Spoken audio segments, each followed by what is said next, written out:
El sol de marzo caía pesado sobre los tejados de Toledo, como si el mismo Dios quisiera asfixiar la ciudad con su luz implacable. Las calles empedradas resonaban con el golpeteo constante de los cascos de caballos y el murmullo inquieto de los comerciantes que cerraban sus puestos antes del toque de vísperas. En el aire flotaba ese olor característico de la ciudad, una mezcla de cuero curtido, pan recién horneado y el humo acre de las forjas que trabajaban sin descanso. Rodrigo caminaba con la cabeza gacha por la calle de los tintoreros, sus manos callosas y agrietadas colgando a los costados de su cuerpo delgado.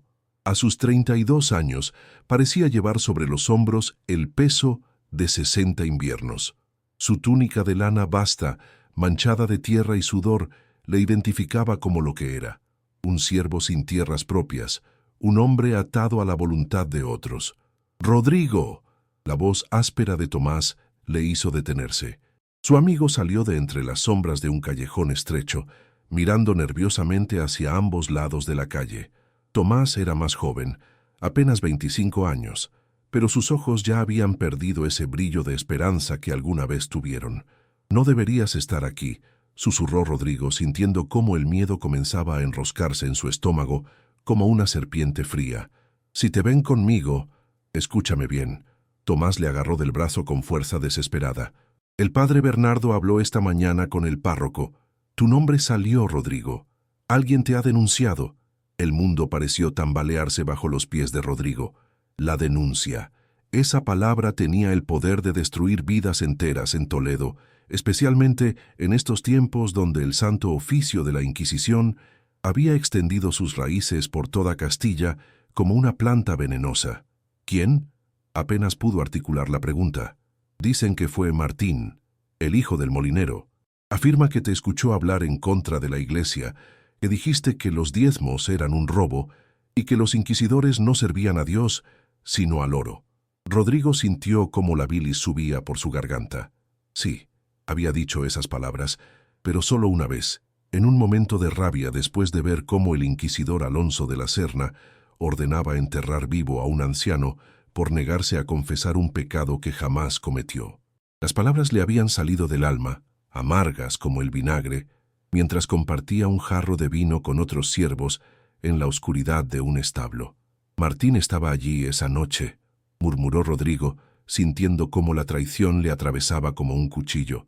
«Compartimos el mismo pan, y ahora quiere tu puesto en las caballerizas del obispo», escupió Tomás. «Así funciona esto, hermano. La codicia viste hábito de piedad». El viento frío de la tarde sopló entre las calles estrechas, trayendo consigo el repique de las campanas de la catedral primada.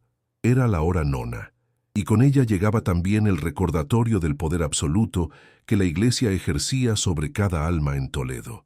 «¿Cuánto tiempo tengo?», preguntó Rodrigo, aunque en el fondo ya conocía la respuesta. «El inquisidor de la Serna ha convocado un tribunal para pasado mañana. Vendrán por ti esta noche o mañana al amanecer». Alonso de la Serna. Ese nombre era pronunciado en Toledo con el mismo temor que se reservaba para la peste o la hambruna. El inquisidor había llegado a la ciudad hacía 3 años, enviado directamente desde Sevilla con la bendición del obispo y la autorización papal. Era un hombre alto, de rostro anguloso como tallado en piedra, con ojos grises que parecían capaces de penetrar hasta los rincones más oscuros del alma humana.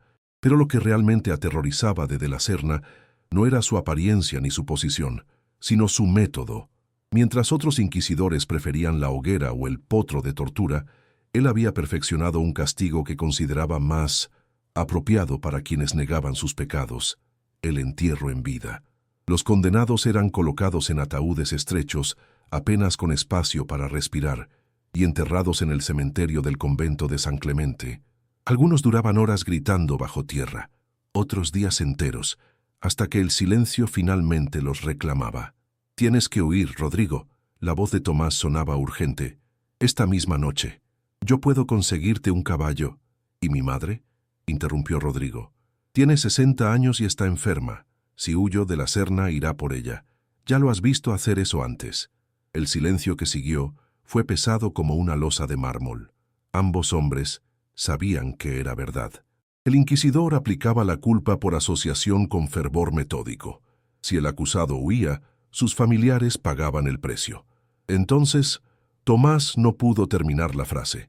Rodrigo levantó la vista hacia el cielo, donde las primeras estrellas comenzaban a aparecer como pequeñas heridas en el manto violáceo del atardecer. En su mente, una idea comenzaba a tomar forma, oscura y terrible, pero también liberadora en su desesperación.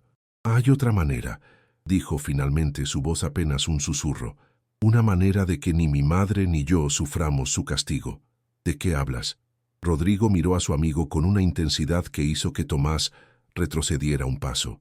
En esos ojos marrones, donde antes solo había mansedumbre y resignación, ahora ardía algo diferente, algo peligroso. «Si voy a ser enterrado de todas formas», comenzó Rodrigo, eligiendo cada palabra con cuidado, «entonces que sea en mis propios términos. Y si he de compartir una tumba con alguien, que sea con quien me condenó a ella». El horror se dibujó lentamente en el rostro de Tomás mientras comprendía las implicaciones de esas palabras. «Estás loco. Eso es imposible». «¿Imposible?». Rodrigo soltó una risa corta, sin humor.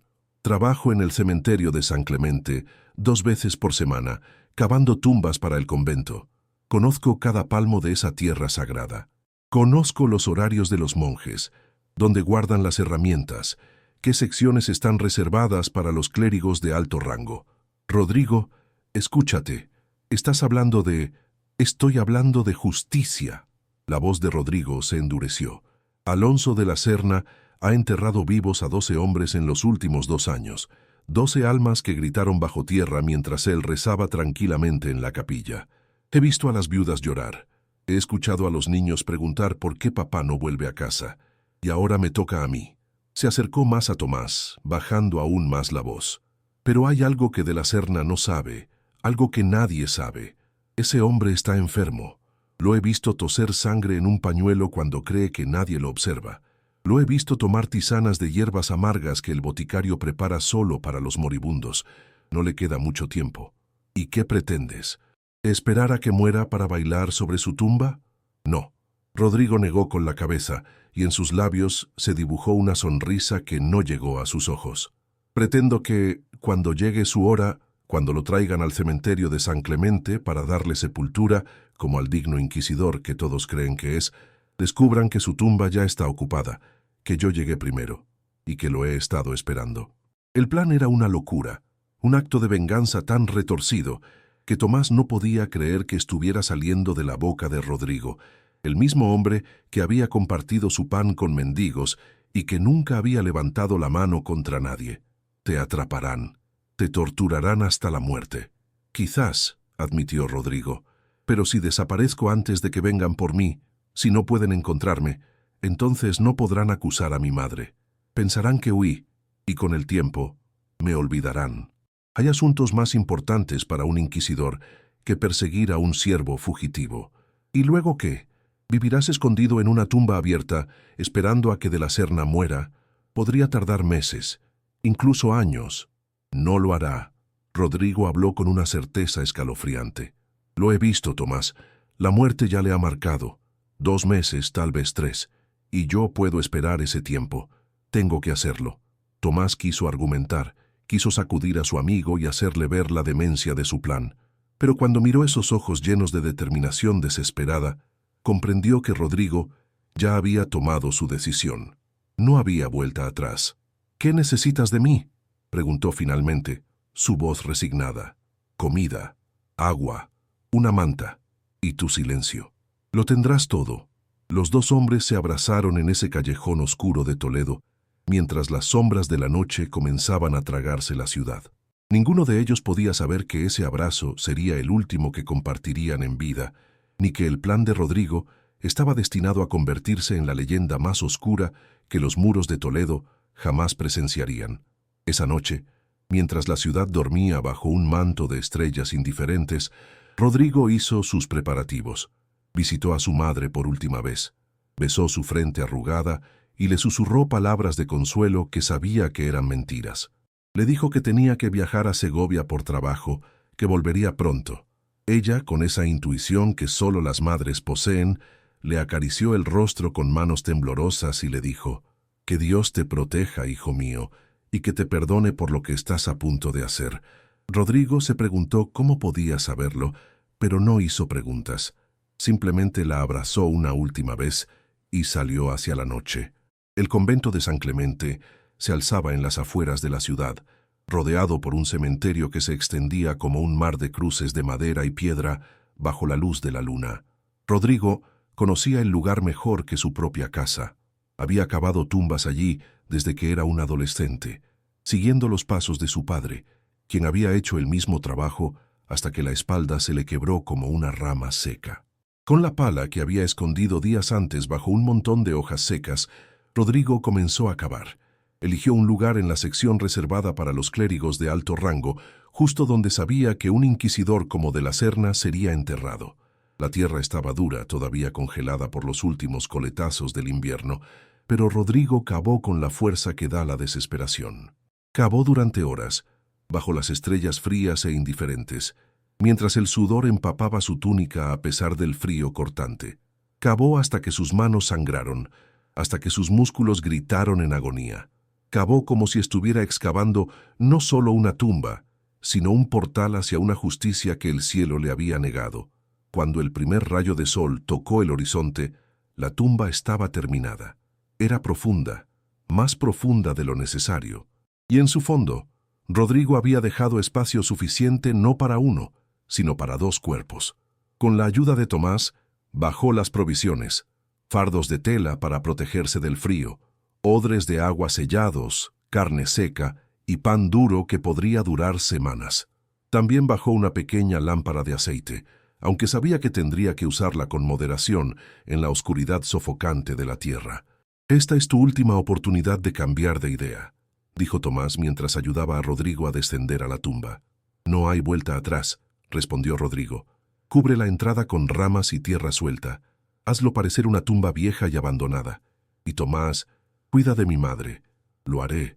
Que Dios se apiade de tu alma, hermano». «Dios», repitió Rodrigo con amargura mientras la oscuridad lo envolvía. Si Dios existiera, Alonso de la Serna no caminaría sobre esta tierra. La última imagen que vio antes de que Tomás cubriera la entrada fue el cielo del amanecer, teñido de rojo como sangre fresca, y luego la oscuridad absoluta. En esa tumba recién cavada, en el silencio sepulcral del cementerio de San Clemente, Rodrigo comenzó su vigilia. Una vigilia que duraría días convertidos en semanas, semanas que se sentirían como años. Una vigilia alimentada no por la esperanza de salvación, sino por un odio tan puro y concentrado que podría sobrevivir incluso en las profundidades de la tierra. Porque Rodrigo había hecho un juramento, sellado con su propia sangre en las paredes de esa tumba. «Mi verdugo descansará en la misma tierra que yo, y cuando llegue ese día, seré yo quien le dé la bienvenida a su último hogar». Arriba, en el mundo de los vivos, las campanas de Toledo comenzaron a repicar. Era la hora prima, el inicio de un nuevo día, y en las oficinas de la Inquisición, Alonso de la Serna despertaba de otra noche plagada de tos y sangre, sin saber que en algún lugar bajo la tierra que gobernaría con tanto terror, alguien ya había preparado su tumba, y lo estaba esperando. La mañana siguiente al tribunal previsto para Rodrigo amaneció gris y pesada, con nubes bajas que se arrastraban sobre los tejados de Toledo como sudarios mojados.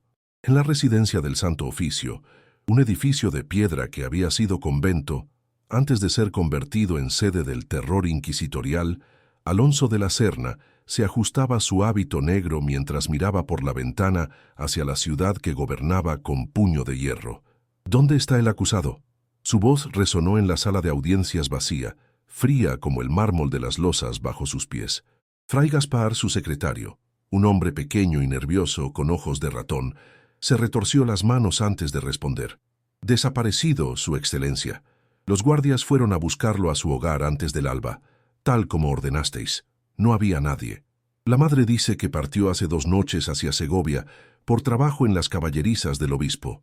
De la Serna se giró lentamente, y en ese movimiento había algo reptiliano, algo que hizo que Fray Gaspar diera un paso atrás involuntariamente. El inquisidor tenía 48 años, pero parecía mucho mayor. Su rostro era una máscara de piel tirante sobre huesos prominentes. Sus labios eran dos líneas finas que rara vez se curvaban en algo parecido a una sonrisa. Pero eran sus ojos lo que verdaderamente aterrorizaba, grises como el cielo de tormenta y completamente carentes de misericordia. «¿Segovia?», repitió de la Serna, y su voz era suave, casi susurrante, lo cual era aún más aterrador que si hubiera gritado. «¿Y tú crees esa historia, Gaspar?» Yo solo repito lo que la anciana dijo, Excelencia. La anciana miente para proteger a su hijo hereje».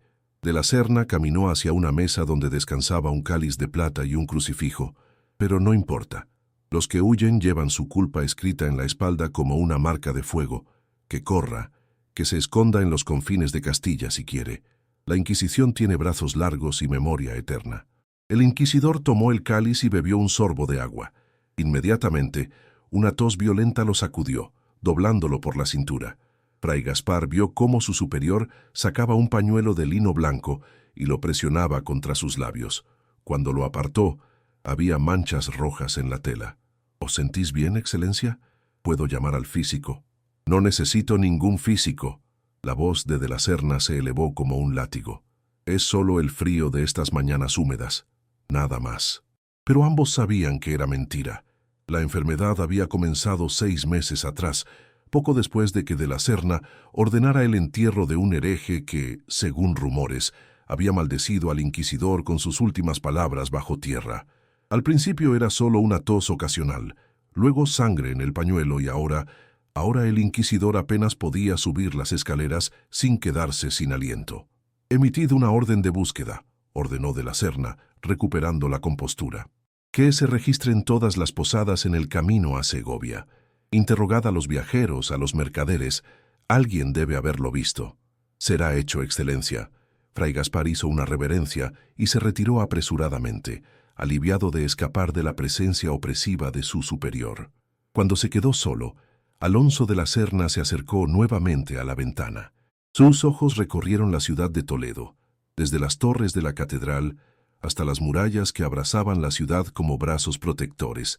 Había dedicado su vida a limpiar esta tierra de herejía, a arrancar la mala hierba antes de que pudiera contaminar el jardín de Dios, y lo había hecho sin piedad, sin dudas, porque sabía que su trabajo era sagrado. Pero últimamente, en las noches cuando la tos no lo dejaba dormir y el dolor en su pecho se volvía insoportable, se preguntaba si Dios realmente aprobaba sus métodos. Se preguntaba si los gritos de los hombres enterrados vivos llegaban al cielo como oraciones o como acusaciones. Sacudió la cabeza, expulsando esos pensamientos débiles. No podía permitirse dudas. La duda era el primer paso hacia la herejía, y él era el martillo de Dios, no su filósofo. Bajo tierra, en la oscuridad absoluta de su tumba autoimpuesta, Rodrigo había perdido la noción del tiempo. Podría haber pasado un día o una semana desde que Tomás había sellado la entrada. En la negrura total, los sentidos se distorsionaban. El tiempo se volvía líquido y escurridizo. Había organizado su espacio subterráneo con meticulosidad desesperada. En una esquina, los odres de agua y las provisiones de comida. En otra, la manta que usaba para protegerse del frío húmedo que se filtraba desde las paredes de tierra. La lámpara de aceite permanecía apagada la mayor parte del tiempo. Solo la encendía brevemente una vez al día, o lo que él creía que era un día, para verificar sus provisiones y mantener un vestigio de cordura. El silencio era lo peor. No el silencio ordinario, sino un silencio tan completo, tan absoluto, que podía escuchar el latido de su propio corazón como tambores de guerra en sus oídos. Podía escuchar el flujo de sangre en sus venas, el crujido de sus articulaciones cuando se movía, incluso el sonido de sus propios pensamientos parecía tener eco en ese espacio confinado. Para mantener la cordura, Rodrigo se había impuesto una rutina. Contaba sus respiraciones en grupos de 100. Hacía ejercicios lentos y deliberados para mantener sus músculos activos en el espacio limitado. Rezaba, no a Dios, en quien había dejado de creer el día que vio morir a su padre de hambre mientras la iglesia acumulaba oro, sino a la memoria de todos aquellos que de la Serna había enterrado vivos. Por el viejo Martín, que gritó durante 2 días bajo tierra. por la joven Ana, acusada de brujería por curar con hierbas, por el ciego Sebastián, que nunca confesó un crimen que no cometió. Por todos ellos esperaré, por todos ellos tendré mi venganza. Pero había momentos, especialmente en lo que él creía que eran las horas más profundas de la noche, cuando el terror lo asaltaba con garras heladas. ¿Y si Tomás no volvía? ¿Y si la entrada se había derrumbado y nunca podría salir? ¿Y si de la Serna vivía años más y él moría aquí, solo y olvidado, enterrado por su propia mano? En esos momentos, Rodrigo apretaba los puños hasta que las uñas se clavaban en sus palmas, usando el dolor físico para anclar su mente a la realidad. Pensaba en su madre, en su rostro cuando descubriera que su hijo nunca regresaría. Pensaba en las caras de los condenados, en sus gritos ahogados por la tierra, y renovaba su juramento. Una vez por semana, o lo que él calculaba que era una semana basándose en sus provisiones de comida, Tomás venía. Rodrigo lo escuchaba acercarse, el crujido de pasos sobre las hojas secas, el sonido de ramas siendo movidas. Luego, la voz susurrante de su amigo. «¿Rodrigo? ¿Sigues ahí?»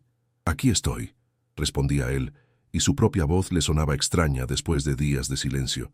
«Te traigo más comida, agua fresca y noticias». Las noticias eran siempre lo mismo. De la Serna seguía vivo, seguía ordenando arrestos, seguía presidiendo tribunales. Pero también, y esto era lo que mantenía viva la llama de esperanza en el corazón de Rodrigo, seguía enfermando. Cada semana, Tomás reportaba que el inquisidor estaba más pálido, más débil, que había cancelado audiencias por estar postrado en cama. «No puede ser mucho más», susurraba Tomás mientras deslizaba un saco de provisiones por el pequeño espacio que abría en la entrada cubierta. «Los monjes dicen que el físico le ha dado solo semanas de vida». «Puedo esperar semanas», respondía Rodrigo desde la oscuridad. «Puedo esperar una eternidad si es necesario». Pero la espera estaba cobrando su precio. Rodrigo podía sentirlo en su cuerpo, en su mente. Sus músculos se atrofiaban a pesar de los ejercicios. Su piel se había vuelto pálida como la de un cadáver. Sus ojos se habían acostumbrado tanto a la oscuridad que cuando Tomás abría la entrada y entraba un rayo de luz, le dolían como si fueran apuñalados. Y su mente era un campo de batalla donde la razón luchaba constantemente contra la locura. Había comenzado a ver cosas en la oscuridad, rostros que se formaban en las paredes de tierra, manos que se extendían hacia él, voces que susurraban su nombre. Sabía que eran alucinaciones, productos de la soledad y la privación sensorial, pero eso no las hacía menos reales, menos aterradoras. Una noche, o día, ya no podía distinguir, Rodrigo despertó de una pesadilla gritando. Había soñado que de la Serna había vivido hasta los 90 años, y que él había muerto en esa tumba, convertido en un esqueleto olvidado, su venganza nada más que polvo y silencio. Se sentó en la oscuridad, jadeando, el corazón martilleando en su pecho, y por primera vez desde que había descendido a esa tumba, lloró. Lloró por su madre, por su vida desperdiciada, por la monstruosidad en la que se había convertido. ¿En qué se diferenciaba él ahora de la Serna? Ambos estaban dispuestos a sacrificar todo en el altar de su propia versión de justicia. Pero entonces recordó los gritos de los enterrados vivos que había escuchado desde fuera de sus tumbas cuando trabajaba en el cementerio. Gritos que se prolongaban durante horas, a veces días, hasta que finalmente se apagaban en un silencio que era peor que cualquier sonido. Recordó las caras de las viudas, de los huérfanos, de las madres que nunca volverían a abrazar a sus hijos. Y su resolución se endureció nuevamente, dura como el hierro, fría como la muerte. En Toledo, la búsqueda de Rodrigo había sido abandonada después de 3 semanas sin resultados.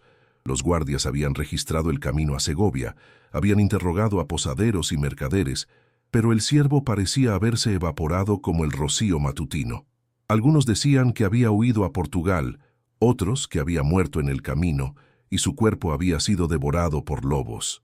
Alonso de la Serna había ordenado que se vigilara a la madre de Rodrigo, esperando que el hijo reapareciera para visitarla. Pero después de un mes, incluso esa vigilancia fue reducida. Había otros herejes que perseguir, otros tribunales que presidir. Un siervo fugitivo no merecía más tiempo ni recursos. Y Lo que el inquisidor no sabía, lo que nadie sabía excepto Tomás, era que Rodrigo no había huido más allá de los muros del cementerio donde de la Serna caminaba cada domingo después de misa, que cuando el inquisidor visitaba las tumbas de sus colegas fallecidos, rezando con voz solemne por sus almas, estaba caminando literalmente sobre la cabeza del hombre que había jurado enterrarlo. La ironía era tan perfecta que a veces Tomás tenía que morderse la lengua para no reír histéricamente cuando veía al inquisidor pasearse por el cementerio, tosiendo en su pañuelo ensangrentado, inconsciente de que cada paso lo acercaba más a su destino final. Pasaron 6 semanas, 7, 8. El invierno se dio paso a una primavera fría y lluviosa. Las flores comenzaron a brotar en el cementerio de San Clemente, irónicas explosiones de vida entre las tumbas de los muertos. Y bajo tierra, Rodrigo continuaba su vigilia, más pálido, más delgado, más parecido a un espectro que a un hombre vivo. Sus provisiones se habían agotado 2 veces, y 2 veces Tomás había arriesgado su vida para reabastecerlo. Su amigo le traía noticias del mundo exterior, noticias que sonaban extrañas y lejanas para alguien que había vivido tanto tiempo en la oscuridad. «Tu madre pregunta por ti», le dijo Tomás en una de sus visitas. «Le dije que habías enviado un mensaje desde Sevilla, que estabas bien. ¿Cómo está ella?» «Débil, más débil cada día. Creo que su corazón sabe la verdad, aunque su mente se aferre a la mentira». Rodrigo cerró los ojos en la oscuridad. El precio de su venganza seguía subiendo, pero ya era demasiado tarde para echarse atrás. Había cruzado un puente que ardió tras él y solo quedaba el camino hacia adelante, hacia lo que fuera que le esperaba al final. Y de la Serna. «Peor cada día». La voz de Tomás llevaba un matiz de satisfacción oscura. «Ya no puede caminar sin ayuda. El físico dice que es una enfermedad de los pulmones, que se está ahogando lentamente en su propia sangre. Los monjes hablan de preparar su funeral, de reservar un lugar en el cementerio». «¿Dónde?» La urgencia en la voz de Rodrigo era palpable. «¿Dónde lo enterrarán?» «En la sección de los clérigos de alto rango, justo donde tú...» «Oh, Dios mío, Rodrigo, justo donde estás ahora». En la oscuridad de su tumba, Rodrigo sonrió. Era una sonrisa terrible, una sonrisa que habría aterrado a cualquiera que la viera, porque era la sonrisa de alguien que había apostado todo a una sola carta, y esa carta estaba a punto de ser revelada. «Entonces mi espera está llegando a su fin», susurró. «Pronto, muy pronto, mi inquisidor vendrá a casa. Rodrigo, todavía puedes salir de ahí. Aún no es tarde». «Sí lo es, hermano. Lo fue desde el momento en que bajé a este agujero. Ahora solo queda esperar el final». Tomás quiso decir algo más, quiso rogar a su amigo que abandonara esa locura, pero cuando miró hacia el agujero oscuro donde Rodrigo había vivido durante más de 2 meses, supo que ya no estaba hablando con el hombre que había conocido. La criatura que vivía en esa tumba era algo diferente, algo que había sido forjado en la oscuridad y la soledad, templado por el odio y la sed de venganza. «Que Dios te perdone», fue todo lo que pudo decir antes de sellar nuevamente la entrada. «Dios», repitió Rodrigo en la oscuridad, «si existe, tendrá que ponerme en la fila detrás de Alonso de la Serna». Una semana después, en una madrugada lluviosa de finales de abril, el inquisidor Alonso de la Serna tosió por última vez. Estaba en su cama, rodeado de monjes que rezaban en latín, cuando la sangre llenó finalmente sus pulmones y lo ahogó. Murió con los ojos abiertos, mirando al techo, y algunos de los monjes presentes juraron más tarde que en su mirada final había algo parecido al terror. La noticia corrió por Toledo como un incendio. Algunos la recibieron con alivio secreto, otros con genuino pesar. Se ordenaron misas en su memoria, se preparó un funeral digno de su posición, y en el cementerio de San Clemente los monjes comenzaron a preparar su lugar de descanso final. Cavaron una tumba en la sección reservada para los clérigos de alto rango, pero cuando los palas penetraron la tierra, encontraron algo extraño. El suelo cedía con demasiada facilidad, como si ya hubiera sido removido antes. «Qué extraño», murmuró Fray Miguel, el encargado del cementerio. «Esta tierra parece haber sido trabajada recientemente». «Imposible», respondió Fray Alonso. «Esta sección no ha sido tocada en meses. Debe ser que la lluvia ablandó el suelo». Continuaron cavando, y la tumba estaba lista para el día siguiente. cuando el cuerpo del inquisidor sería llevado a su descanso final. La cubrieron provisionalmente con tablones de madera, sin saber que bajo esas tablas, en la oscuridad de la tierra, Rodrigo había escuchado cada golpe de pala, cada palabra. Y ahora finalmente, después de 11 semanas enterrado vivo, Rodrigo sabía que su vigilia estaba a punto de terminar. Esa noche, a la luz tenue y parpadeante de su lámpara de aceite que casi se había agotado, Rodrigo hizo sus preparativos finales. Se peinó el cabello enmarañado con los dedos. Se limpió la tierra de la cara con un trapo húmedo. Quería estar presentable para recibir a su invitado. Luego tomó su cuchillo, el mismo que había usado para cortar su comida durante todos esos días, y en la pared de tierra de su tumba escribió un mensaje con mano temblorosa pero firme. Aquí descansa Rodrigo, quien esperó pacientemente la llegada de su verdugo. Que esta tierra nos acoja a ambos y que Dios juzgue cuál de nosotros merece llamarse monstruo. Arriba, en el mundo de los vivos, las campanas de Toledo tocaban a difunto por Alonso de la Serna. Y bajo tierra, en la oscuridad de una tumba que había sido hogar y prisión, templo y infierno, Rodrigo se recostó en su manta y cerró los ojos. Mañana sería el día. Mañana, finalmente, después de tanto tiempo, el inquisidor vendría a ocupar su lugar en la tumba que Rodrigo había preparado para ambos. Y entonces el mundo sabría la verdad, que a veces la justicia más terrible no viene del cielo ni del infierno, sino de las manos de aquellos que han sufrido demasiado como para temerle a cualquiera de los dos. El día del funeral de Alonso de la Serna amaneció con una niebla espesa que se aferraba a Toledo como un manto funerario. Las campanas de la catedral primada comenzaron a tañer antes del alba, un doblar lento y solemne que resonaba por toda la ciudad, recordando a cada alma que incluso los más poderosos eventualmente se arrodillan ante la muerte. En la residencia del Santo Oficio, el cuerpo del inquisidor había sido preparado según los ritos apropiados. Vestido con su hábito negro más fino, con un crucifijo de plata sobre su pecho y un rosario entrelazado entre sus dedos rígidos, de la Serna yacía en un ataúd de madera de roble pulida. Su rostro, trabajado por el embalsamador, tenía una expresión de paz que nunca había mostrado en vida. Los ojos que habían mirado con tanto juicio y condena estaban cerrados para siempre. Fray Gaspar, quien había servido como secretario del inquisidor durante 5 años, observaba el cuerpo con sentimientos encontrados. Por un lado, sentía el dolor genuino de perder a alguien a quien había servido fielmente. Por otro, experimentaba un alivio secreto, una sensación de que quizás Toledo podría respirar un poco más libremente sin la presencia opresiva de la Serna. Era un hombre de Dios, murmuró el obispo don Fernando mientras realizaba las últimas bendiciones sobre el cuerpo. Severo, sí, pero justo en su severidad, que el Señor acoja su alma y perdone sus pecados, si es que los tuvo. La procesión fúnebre comenzó a las 9 de la mañana. El ataúd fue llevado en hombros por 6 monjes, desde la residencia hasta la catedral, donde se celebraría una misa solemne. Detrás del féretro caminaban los dignatarios de la iglesia, oficiales del Santo Oficio, y una multitud de ciudadanos que había acudido más por obligación que por afecto. Entre la multitud, oculto bajo una capucha, Tomás observaba la procesión con el corazón acelerado.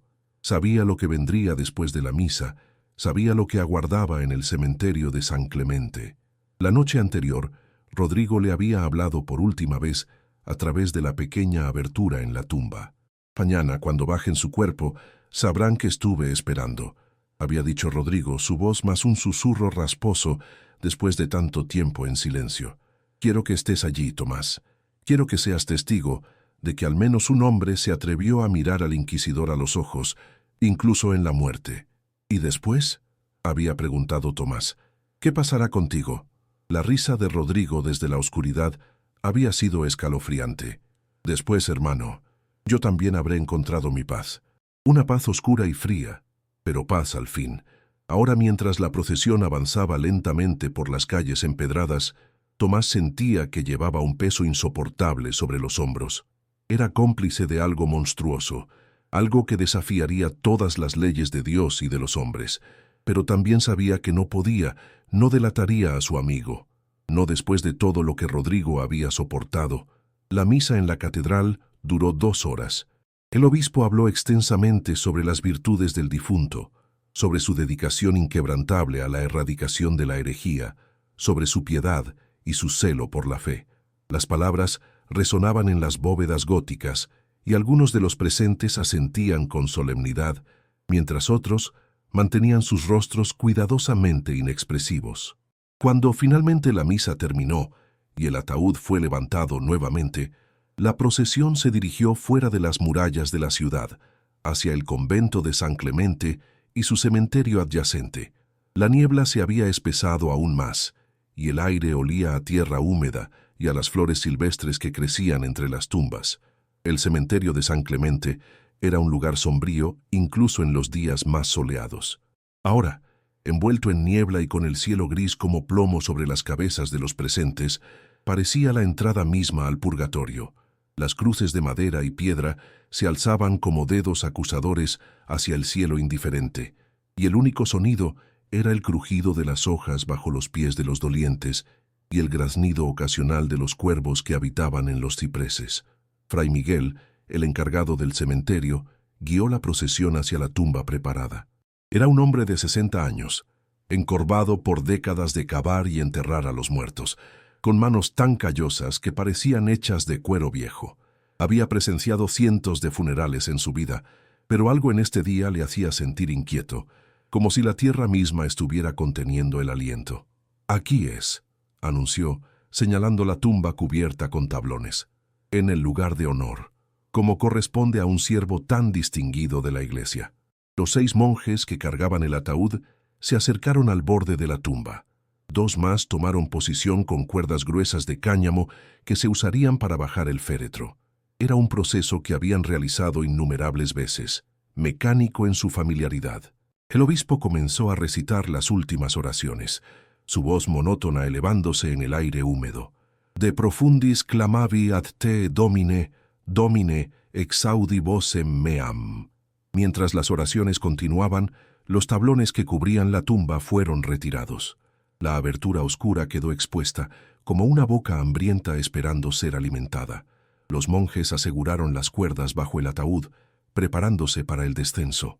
Tomás, de pie al borde de la multitud, sintió que su corazón latía tan fuerte que estaba seguro de que todos podían escucharlo. Sus manos temblaban dentro de sus mangas. Esto era el momento.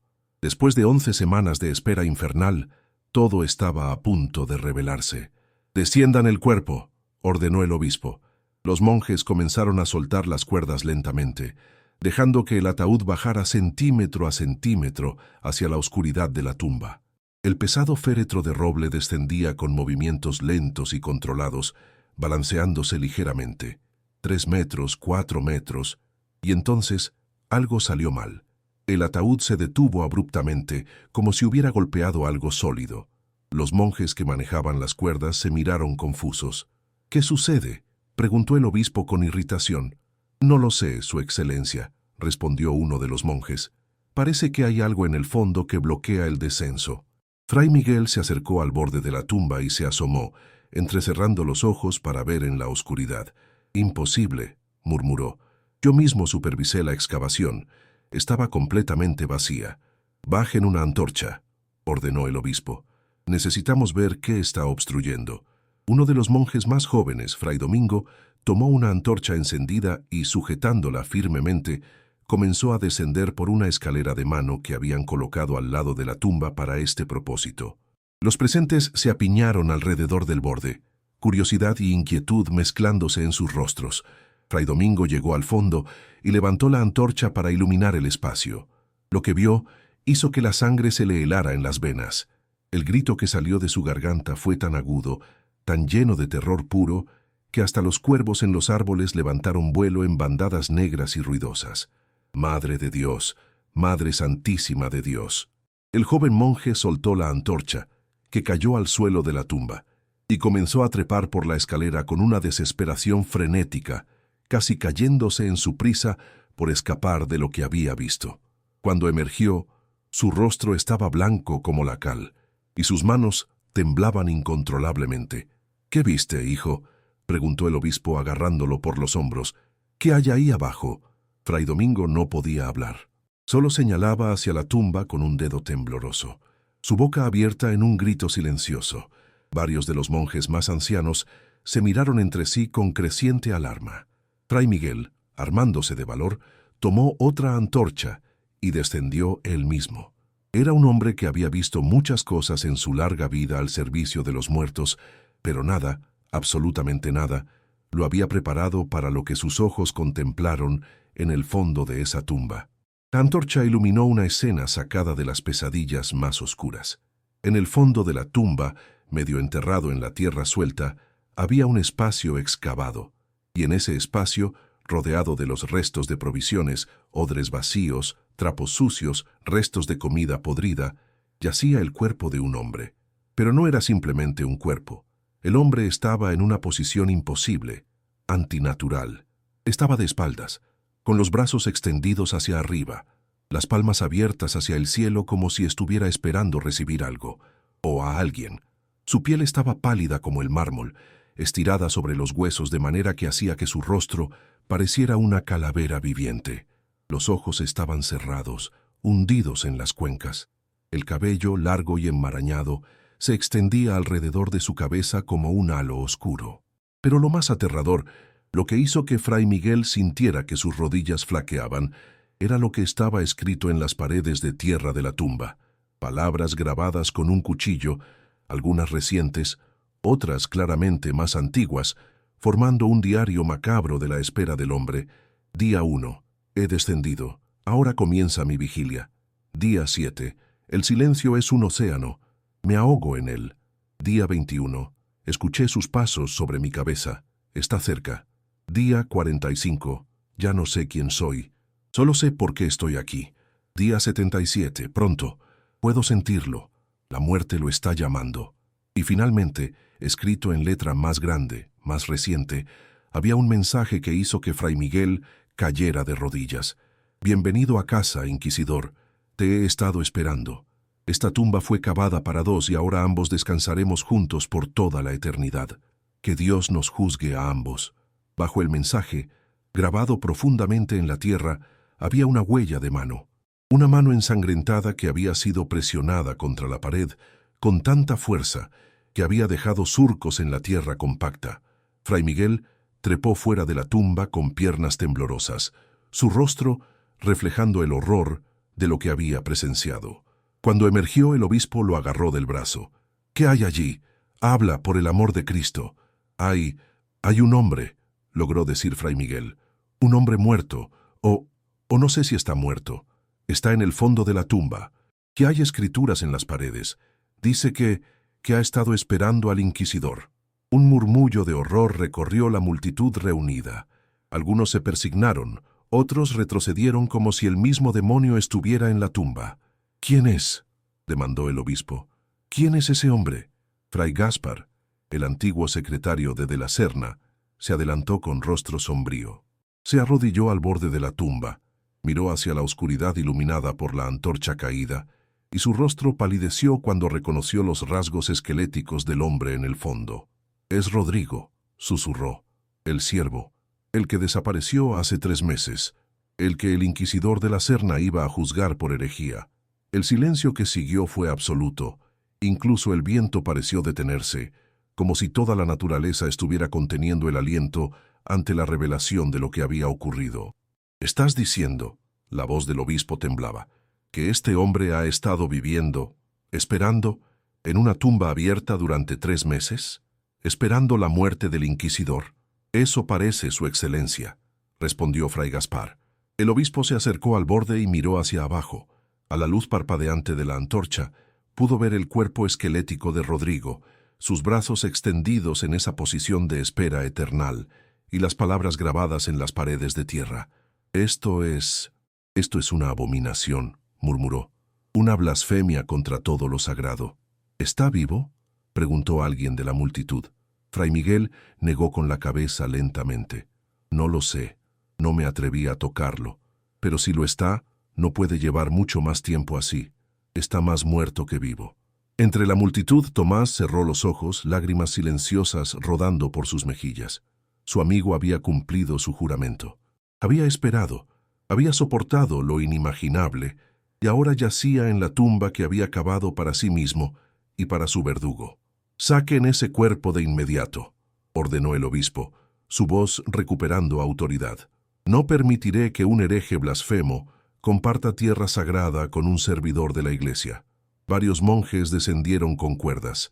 Se acercaron al cuerpo de Rodrigo con cautela, como si temieran que pudiera levantarse y atacarlos. Cuando lo tocaron, uno de ellos gritó: «¡Está tibio!». «Por todos los santos, todavía está tibio». En ese momento, como desafiando toda lógica y razón, los párpados de Rodrigo se abrieron lentamente. Sus ojos, hundidos en las cuencas, brillaban con una luz febril en la oscuridad de la tumba. Su boca se movió, y de sus labios agrietados y ensangrentados salió un susurro que apenas era audible. «Finalmente, has venido a casa». Y entonces, con un último suspiro que sonó como una risa o un sollozo, o ambos, Rodrigo cerró los ojos nuevamente, y su cuerpo se relajó completamente. La tensión que había mantenido durante 11 semanas bajo tierra finalmente lo abandonó. Los monjes que lo sostenían sintieron cómo el último aliento de vida escapaba de su cuerpo. Lo subieron a la superficie con manos temblorosas, y cuando lo depositaron en el suelo del cementerio, quedó claro para todos los presentes que Rodrigo estaba muerto. Pero en su rostro, emaciado y pálido, había algo que parecía paz, o triunfo, o quizás ambos. El obispo miró el cuerpo durante un largo momento, luego miró hacia la tumba, donde el ataúd de Alonso de la Serna todavía colgaba suspendido por las cuerdas, y finalmente miró hacia el cielo gris, como buscando respuestas que no llegaron. «Que Dios se apiade de sus almas», fue todo lo que pudo decir, de ambas. La decisión que siguió fue rápida y contundente. Rodrigo no sería enterrado en tierra sagrada. Su cuerpo sería llevado fuera de los muros del cementerio y enterrado en una fosa común, sin ceremonia, sin oraciones.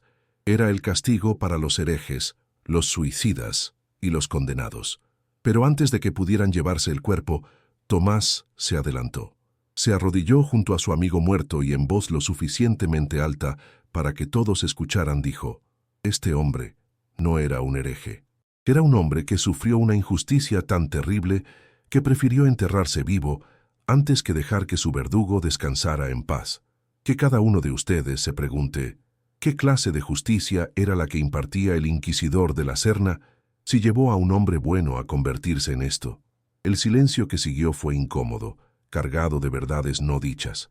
Muchos de los presentes recordaron a sus propios seres queridos que habían sufrido bajo el juicio de la Serna.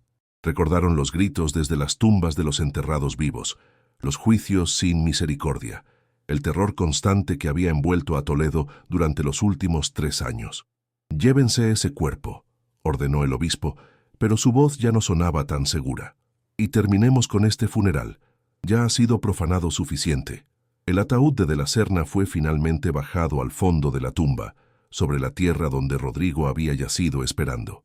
Los monjes trabajaron en silencio, sin las oraciones habituales, solo queriendo terminar y alejarse de ese lugar maldito lo más rápido posible. Cuando el ataúd tocó el fondo, se escuchó un sonido extraño, un crujido, como si la madera se estuviera asentando sobre algo que no debería estar allí. Fray Miguel, que estaba supervisando desde arriba, sintió un escalofrío recorrer su espalda. La tierra fue arrojada sobre el ataúd con prisa inusual. Nadie quería prolongar la ceremonia más de lo necesario, y cuando finalmente la tumba estuvo llena y marcada con una cruz de piedra simple, todos los presentes se apresuraron a abandonar el cementerio, como si temieran que quedarse más tiempo pudiera contaminarlos con lo que fuera que había ocurrido allí. Solo Tomás se quedó atrás, mirando la tumba del inquisidor y pensando en su amigo, cuyo cuerpo ahora descansaba en algún lugar más allá de los muros del cementerio, sin las bendiciones de la iglesia, pero con la paz de haber cumplido su juramento. «Descansa, hermano», susurró al viento. «Tu venganza está completa». Y entonces él también se fue, dejando el cementerio a los muertos y a los secretos que guardaban. Esa noche, los monjes de San Clemente reportaron haber escuchado sonidos extraños provenientes de la tumba del inquisidor. Algunos juraron haber oído rasguños, como si alguien estuviera arañando la madera desde dentro. Otros hablaron de gemidos que no eran del viento. Fray Miguel, incapaz de dormir, salió al cementerio con una linterna. Se paró frente a la tumba de la Serna, mirando la tierra recién removida, y escuchó. En el silencio de la noche, juró que podía oír algo. No un rasguño, no un gemido, sino algo peor, una risa, suave, apenas audible, pero definitivamente una risa, viniendo de bajo tierra. Se santiguó 3 veces, dio media vuelta y corrió de regreso al convento, jurando que nunca más volvería a ese cementerio de noche. Las semanas que siguieron al funeral del inquisidor Alonso de la Serna fueron extrañas y tensas en Toledo. La historia de lo ocurrido en el cementerio de San Clemente se extendió por la ciudad como tinta en agua, oscureciendo cada conversación, cada pensamiento. En las tabernas, los mercados, incluso en los atrios de las iglesias, la gente susurraba sobre el ciervo que se había enterrado vivo para esperar a su verdugo. Algunos lo llamaban loco, otros lo llamaban blasfemo, pero había quienes, en voz muy baja y solo entre personas de confianza, lo llamaban valiente. El obispo don Fernando había ordenado silencio absoluto sobre el asunto. Ningún monje debía hablar de lo ocurrido, ningún registro oficial debía mencionar a Rodrigo ni las circunstancias del funeral. Pero los secretos tienen vida propia, especialmente los secretos oscuros, y éste se negaba a permanecer enterrado. En el convento de San Clemente, los monjes comenzaron a reportar fenómenos cada vez más inquietantes. El primero fue Fray Domingo, el joven monje que había descendido primero a la tumba y había visto el cuerpo de Rodrigo. Desde aquella mañana no había vuelto a ser el mismo. Apenas comía, casi no dormía, y cuando lo hacía, despertaba gritando sobre manos que salían de la tierra y ojos que lo observaban desde la oscuridad. «Lo veo en todas partes», le confió a Fray Miguel una tarde lluviosa de mayo. «Cuando cierro los ojos, veo su rostro, esa piel estirada sobre los huesos, esos labios agrietados moviéndose en la oscuridad, y sé lo que está diciendo, aunque no pronuncie las palabras en voz alta». «¿Qué dice?», preguntó Fray Miguel, aunque no estaba seguro de querer saber la respuesta. «Dice, tú serás el siguiente. La tierra tiene hambre, y tú serás el siguiente». 3 días después, Fray Domingo desapareció. Su celda estaba vacía, su cama sin deshacer. Lo buscaron por todo el convento, por toda la ciudad, pero fue como si se hubiera desvanecido en el aire, hasta que una semana más tarde, uno de los novicios que trabajaba en el cementerio encontró algo perturbador. La tumba del inquisidor de la Serna había sido profanada. La tierra había sido removida no desde arriba sino desde abajo, como si algo hubiera estado tratando de salir. Y junto a la tumba, medio enterrado en el suelo húmedo, encontraron el hábito de Fray Domingo, manchado de tierra y de algo que parecía sangre seca. Del joven monje nunca se volvió a saber nada. El obispo ordenó que la tumba fuera sellada nuevamente, y esta vez hizo traer grandes losas de piedra para colocarlas sobre la tierra. Mandó a construir una reja de hierro alrededor de la tumba y prohibió que cualquiera se acercara a ella sin su permiso expreso. Pero las medidas llegaron tarde. El daño ya estaba hecho, y el miedo había echado raíces profundas en el corazón del convento. Tomás, el único que conocía toda la verdad sobre lo que Rodrigo había planeado y ejecutado, vivía con el peso de ese conocimiento como una cruz de plomo sobre sus hombros. Visitaba regularmente a la madre de Rodrigo, llevándole comida y compañía, aunque cada vez le resultaba más difícil mirarla a los ojos. La anciana se estaba apagando lentamente, como una vela al final de su mecha. Sabía en lo profundo de su corazón que su hijo nunca regresaría de Sevilla, que esa había sido una mentira piadosa para ahorrarle el dolor. Pero no preguntaba, porque algunas verdades son demasiado terribles para ser pronunciadas en voz alta. Una tarde de junio, mientras Tomás le llevaba pan recién horneado, la anciana lo tomó de la mano con una fuerza sorprendente para alguien tan frágil. «Dime la verdad», susurró, sus ojos nublados por las cataratas pero aún penetrantes. «Mi hijo está muerto, ¿verdad?». Tomás no pudo mentir. Asintió lentamente, sintiendo las lágrimas quemar en sus ojos. «Sí, lo siento mucho. Está muerto».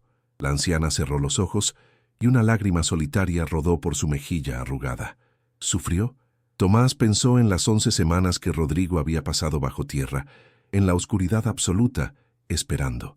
Pensó en la locura que debió haber acechado en los bordes de su mente, en el hambre, el frío, la soledad insoportable.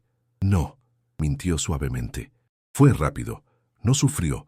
La anciana asintió pareciendo creerle, o al menos queriendo creerle. Era un buen muchacho, susurró, pero llevaba demasiada rabia dentro. Rabia contra las injusticias, contra los poderosos que pisotean a los débiles. Temía que esa rabia lo consumiera algún día. Lo amaba mucho, dijo Tomás. Y él a mí. Por eso hizo lo que hizo, ¿sabes? No por él mismo, sino por mí, para protegerme de las consecuencias de su acusación. Tomás se quedó helado. ¿Cómo podía saberlo?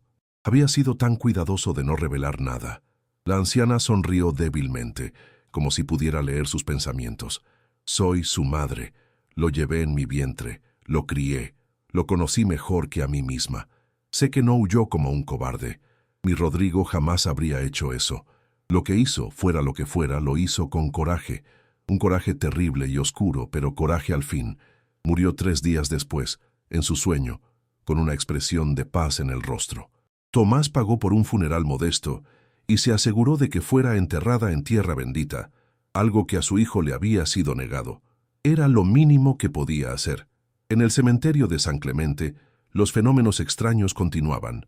Los monjes que trabajaban allí reportaban escuchar voces que venían de bajo tierra, especialmente cerca de la tumba del inquisidor. Algunos juraban haber visto en las noches de luna nueva una figura pálida caminando entre las tumbas, una figura delgada y espectral que parecía estar buscando algo. Fray Miguel, quien había visto demasiado y sabía demasiado, comenzó a llevar un diario privado, donde registraba todos los eventos inusuales. Lo mantenía escondido bajo una tabla suelta en el piso de su celda, temiendo que si alguien lo encontraba, sería acusado de superstición o locura. En sus páginas, escritas con letra temblorosa a la luz de las velas, documentaba todo. 15 de junio de 1346. Escuché rasguños provenientes de la tumba del inquisidor. No puedo ser el único, pues vi a Fray Alonso santiguarse 3 veces cuando pasó junto a ella. 22 de junio de 1346. Encontré la tierra removida nuevamente cerca de la tumba. No desde arriba, sino desde abajo, como si algo estuviera tratando de salir. Volví a cubrirla y rocié agua bendita, rogando que fuera suficiente. 3 de julio de 1346. Hoy, mientras cavaba una tumba para el viejo carpintero Miguel, mi pala golpeó algo duro. Cuando retiré la tierra encontré huesos.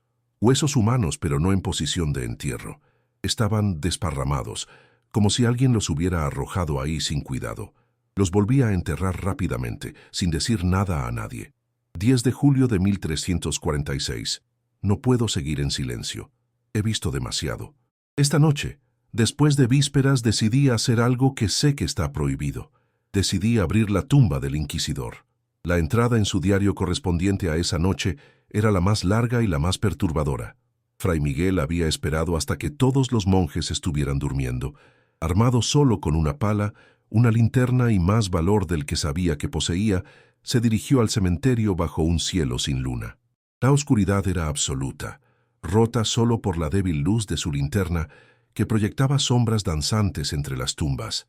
La tumba del inquisidor estaba en el centro de la sección de alto rango, rodeada ahora por la reja de hierro que el obispo había mandado construir. Fray Miguel había traído las llaves, tomadas del gancho en la sacristía donde colgaban junto a todas las demás llaves del convento.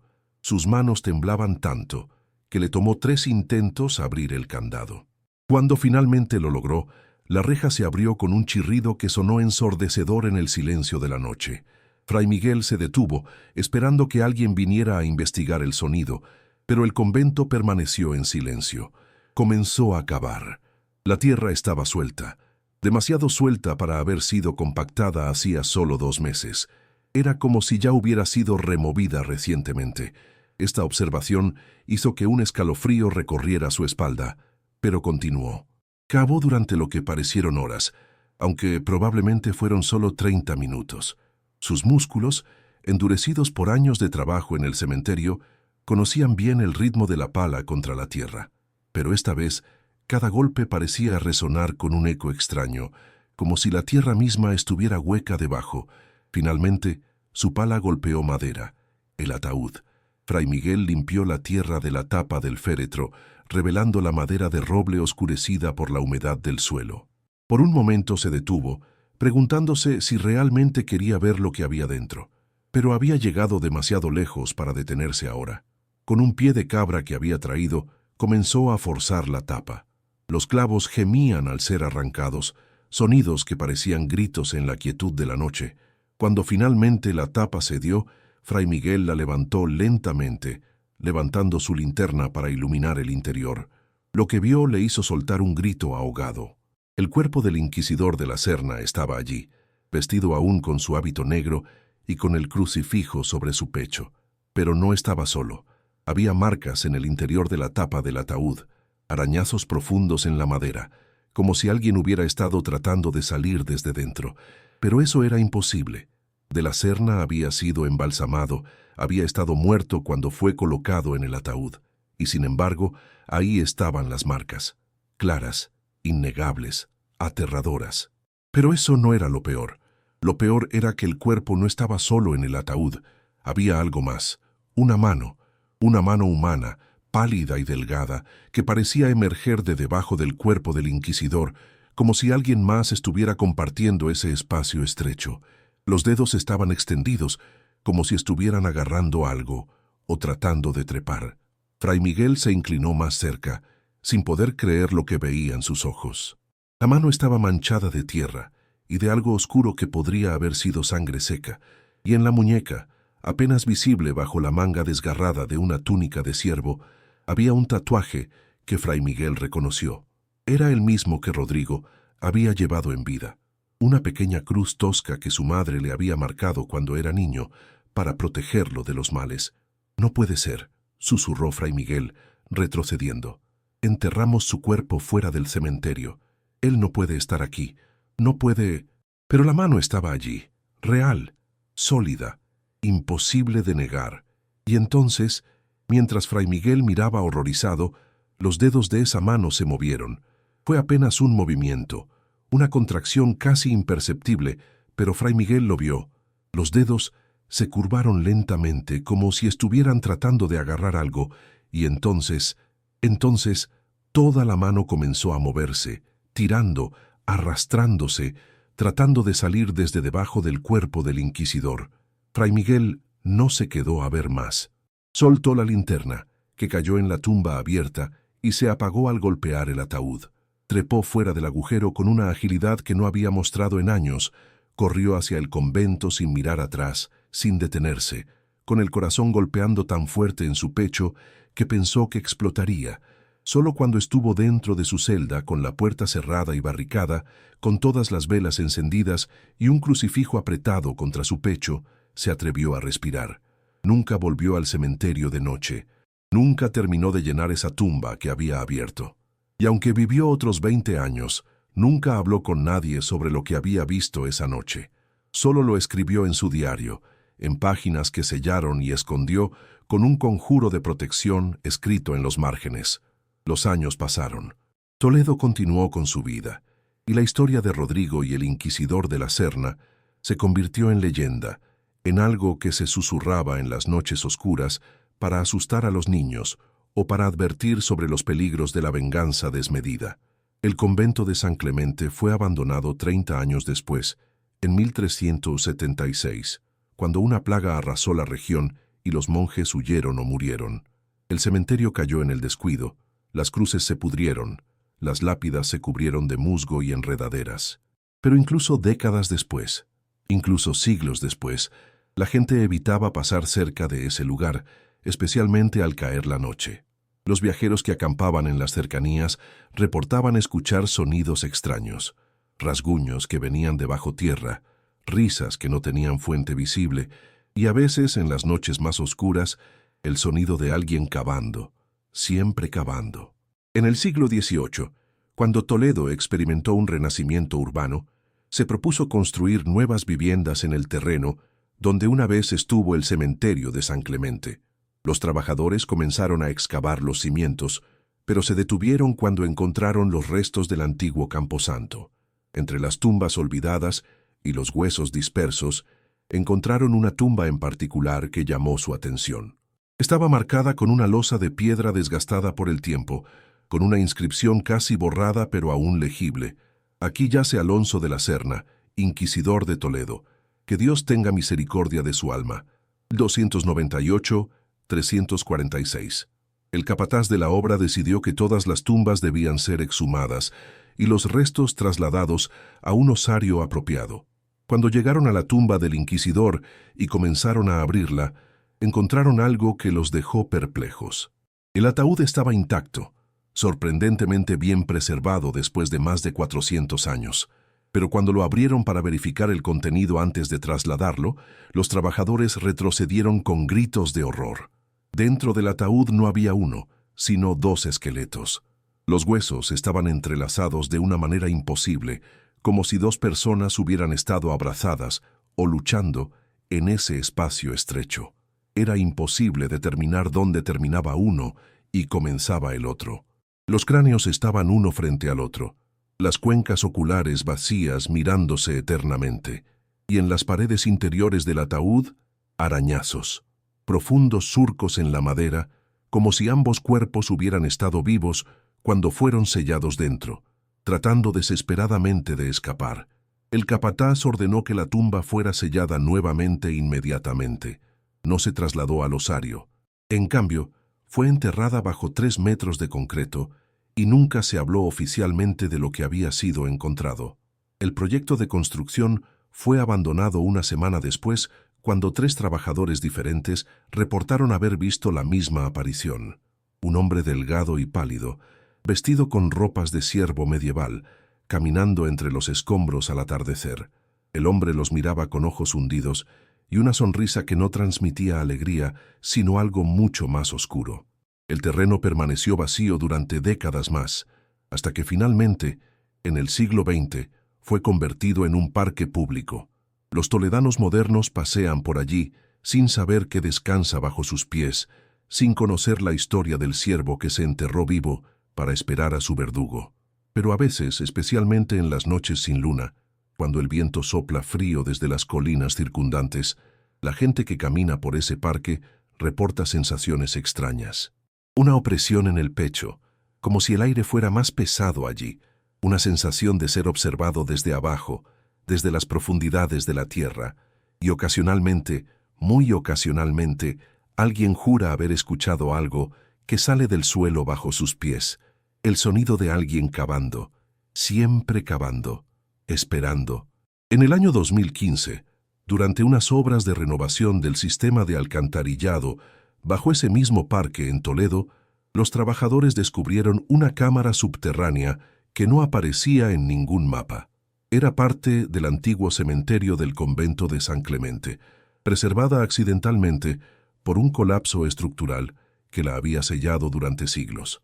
Entre los hallazgos arqueológicos encontraron algo peculiar: un diario sellado en un contenedor de metal que lo había protegido de la humedad durante más de 600 años.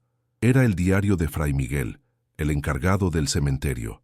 Cuando los historiadores lo tradujeron del latín medieval, encontraron las entradas que documentaban los eventos de 1346. Las páginas finales del diario contenían un pasaje que nunca fue publicado oficialmente, mantenido en los archivos de la Universidad de Toledo bajo llave. He visto cosas que desafían toda comprensión, cosas que me hacen dudar de todo lo que creía saber sobre la vida, la muerte y lo que yace entre ambas. Rodrigo el Ciervo hizo un juramento, y ese juramento fue tan poderoso, tan cargado de odio y determinación, que trascendió la muerte misma. La gente pregunta si lo que hizo fue obra del demonio, pero yo creo que fue algo mucho más aterrador. Fue obra de la voluntad humana llevada a su extremo absoluto. Cuando un hombre está dispuesto a sacrificar todo, incluso su alma, por un propósito único, ¿qué límites existen para lo que puede lograr? El inquisidor de la Serna enterró a 12 hombres vivos durante su mandato, pero fue él quien terminó compartiendo eternamente su tumba con uno de sus acusados. La justicia divina trabaja de maneras misteriosas, O quizás esto no fue justicia divina en absoluto, sino algo mucho más terrenal y, por lo tanto, mucho más aterrador. Que Dios nos proteja de los hombres que no tienen nada que perder, porque esos hombres son capaces de cualquier cosa, y que Dios proteja a aquellos que despiertan tal desesperación en otros, porque su castigo podría no terminar con la muerte, sino extenderse por toda la eternidad. Yo he visto la prueba de esto. He visto la mano que sale de la tierra, reclamando lo que le fue prometido, y sé con una certeza que me hiela hasta los huesos que Rodrigo cumplió su juramento. Su verdugo descansó en la misma tierra que él, y en esa tierra ambos permanecerán, entrelazados para siempre en un abrazo de odio que ni la muerte pudo romper. El diario está ahora en una vitrina de museo, pero pocos visitantes se detienen a leerlo. Y los que lo hacen, generalmente lo descartan como superstición medieval, como el delirio de un monje asustado en tiempos de ignorancia. Pero a veces, en noches muy específicas, cuando la luna está ausente y el viento sopla frío desde el sur, los guardias de seguridad del museo donde se conserva el diario reportan fenómenos extraños. La vitrina donde descansa el diario se empaña desde dentro, como si alguien estuviera respirando sobre el cristal. Y en esa condensación, a veces aparecen palabras escritas por un dedo invisible. Todavía espero. Y en el Parque de Toledo, en el lugar donde una vez estuvo el cementerio de San Clemente, la tierra a veces tiembla suavemente, sin razón aparente, sin explicación sísmica. Solo un temblor leve, como si algo bajo tierra se moviera inquieto, como si algo o alguien todavía estuviera cavando, todavía esperando, por toda la eternidad.